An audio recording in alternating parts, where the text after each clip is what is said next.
150 വർഷങ്ങൾക്ക് മുമ്പാ. നാഗവല്ലി എന്നായിരുന്നു ആ തമിഴത്തിയുടെ പേര്.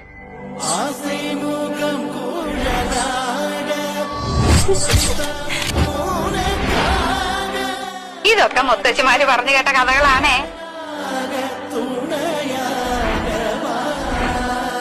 തമിഴത്തി വേറെ കാലമായിട്ട് സ്നേഹത്തിലായിരുന്നു.